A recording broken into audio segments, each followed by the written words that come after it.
आपने हिमाचल का जिक्र किया। राज्यसभा चुनावों के दौरान बड़ा उलटफेर देखने को मिला था। हिमाचल में 6 सीटों पर उपचुनाव भी है, वहाँ पर आप क्या देखते हैं?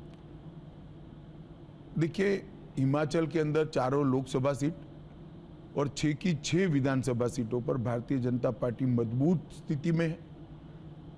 वहाँ इतने कम समय में कांग्रेस की सरकार की वादा खिलाफी के कारण एक बहुत बड़ा अनरेस्ट मैं देख रहा हूँ और इसका नतीजा निश्चित रूप से भारतीय जनता पार्टी के पक्ष में आएगा।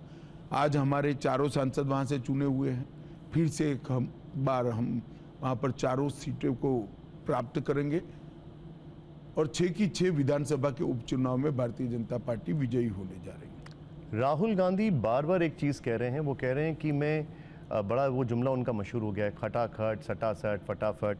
उनका कहना है कि हम महिलाओं को 1 लाख रुपए मिलेंगे खटाखट, हर महीने 8500 रुपये अकाउंट में जाएंगे फटाफट, नौकरी की बरसात हो जाएगी सटासट। देखिए, मैं कल हिमाचल से आया हूँ।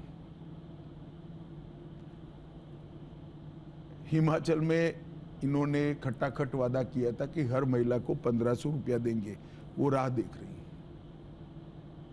हिमाचल के पशुपालकों को वादा किया था कि हम 100 रुपये लीटर दूध खरीद लेंगे, वो बेचारे पशुपालक आज भी राह देख रहे हैं। हिमाचल में वादा किया था कि 1 लाख लोगों को सटासट नौकरी दे देंगे, युवा राह देख रहा है। इसी प्रकार से तेलंगाना के सारे सटासट खटाखट फटाफट वादे धरे के धरे रह गए हैं और मुझे इसमें आश्चर्य नहीं है, ये जेनेटिकली प्रॉब्लम है। इंदिरा जी ने वादा किया था गरीबी हटाओ का, 70 साल हो गए, गरीब को घर, गैस, बिजली, शौचालय, 5 लाख तक का दवाओं का पूरा खर्चा, 5 किलो अनाज, ये सारा नरेंद्र मोदी जी ने दिया। लेकिन उसी हिमाचल में राहुल गांधी ने ये कहा कि जो अग्निवीर स्कीम है, हमारी सरकार बनेगी तो मैं इसको फाड़ कर फेंक दूंगा, इससे हमारे जितने भी युवा हैं उनका सिर्फ नुकसान पहुंच रहा है। वो मंच पर अग्निवीरों को बुलाकर बोल रहे हैं कि देखो कितना नुकसान पहुंच रहा है। देखिए, राहुल जी का सबसे बड़ा प्रॉब्लम है कि वो आधा पेज से ज़्यादा पढ़ नहीं सकते और ये पूरी योजना है वो समझे ही नहीं है। अग्निवीर योजना क्या है? अग्निवीर योजना सेना के जवानों की एवरेज आयु कम करने के लिए है। अग्निवीर, उदाहरण के लिए आप मान लीजिए कि 100 अग्निवीर सिलेक्ट होते हैं, उसमें 25 तो सेना में परमानेंट नौकरी में चले जाएंगे जिनको सारे बेनिफिट मिल रहे हैं, और जो 75 है उसके लिए सेंट्रल पैरामिलिट्री फोर्सेस और बीजेपी शासित सभी राज्य सरकारों ने पुलिस और पैरामिलिट्री फोर्सेस में इनके लिए रिजर्वेशन रखा है। आयु का रिलैक्सेशन दिया है, मेडिकल एग्जामिनेशन में उनको रिलैक्सेशन दिया है और एग्जामिनेशन में भी वेटेज दिया है। तो एक भी अग्निवीर जो वहां से 75 अग्निवीर वापिस आएंगे, एक भी बेकार नहीं रहने वाला है। अग्निवीर जो वापिस आएंगे, इससे 2.5 गुना जगह उनके लिए रिजर्व पड़ी है।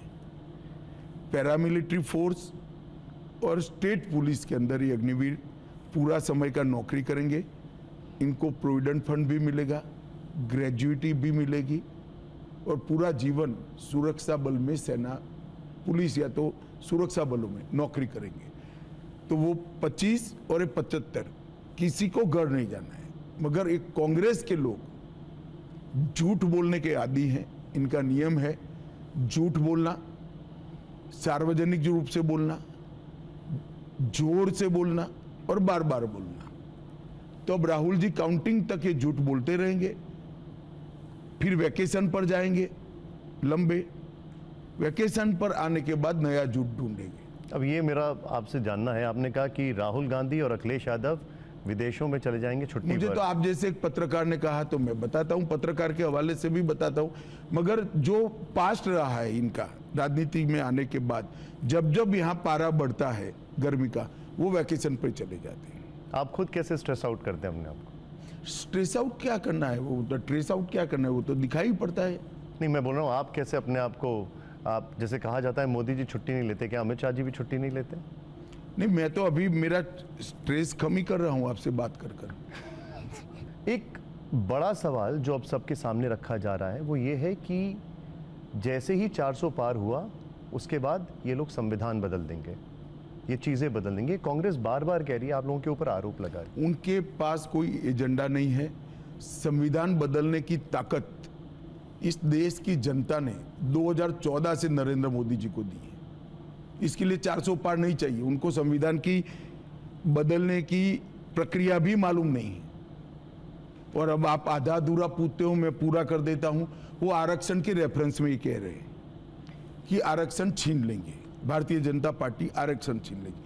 आरक्षण पर डाका डालने का काम कांग्रेस पार्टी ने किया है। हम पर तो आरोप लगा है, इन्होंने तो कर चुके हैं कर्नाटक और हैदराबाद में, और ममता बनर्जी ने बंगाल में मुसलमानों को आरक्षण देकर पिछड़ा समाज के आरक्षण पर, एससी के आरक्षण पर, एसटी के आरक्षण पर डाका डालने का काम किया है। मैं आज देश की जनता के सामने आपकी चैनल के माध्यम से स्पष्ट करना चाहता हूं कि जब तक भारतीय जनता पार्टी का एक भी सांसद संसद में है, हम आरक्षण को हाथ नहीं लगाने देंगे। ये नरेंद्र मोदी जी का देश को गारंटी है।